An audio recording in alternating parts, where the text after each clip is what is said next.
ಇನ್ಮೇಲಿಂದ you don't have to feel guilt when you eat biscuits. ಯಾಕಂದರೆ ನಾನು healthier ವರ್ಷನ್ನ ಹೇಳ್ಕೊಡ್ತಾ ಇದ್ದೀನಿ.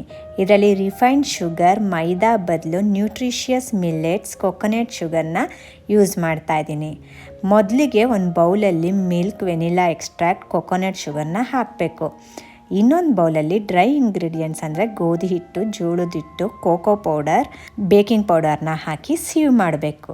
ದೆನ್ ಬಟರ್ನ ಮೆಷರ್ ಮಾಡಿಕೊಂಡು ಡ್ರೈ ಇಂಗ್ರೀಡಿಯೆಂಟ್ಸ್ ಹಾಕಿ ಮಿಕ್ಸ್ ಮಾಡಬೇಕು ಅಂಟಿಲ್ ಅದು ಬ್ರೆಡ್ ಕ್ರಮ್ಸ್ ಥರ ಕಾಣೋ ತನಕ. ನೆಕ್ಸ್ಟ್ ಮಿಲ್ಕ್ ಮಿಕ್ಸ್ಚರ್ನ ಡ್ರೈ ಇಂಗ್ರೀಡಿಯೆಂಟ್ಸ್ಗೆ ಹಾಕಿ ಸ್ಟಿಫ್ ಡೋನ ಪ್ರಿಪೇರ್ ಮಾಡ್ಕೋಬೇಕು. ಡೋನ ರೋಲ್ ಮಾಡಿ ನಮಗೆ ಇಷ್ಟ ಆಗೋ ಕುಕ್ಕಿ ಕಟರ್ನ ಯೂಸ್ ಮಾಡಿಕೊಂಡು ಕಟ್ ಮಾಡಿ ಬೇಕ್ ಮಾಡಿದ್ರೆ healthy choco millet cookie ready ಆಗುತ್ತೆ. Please check out description for recipe.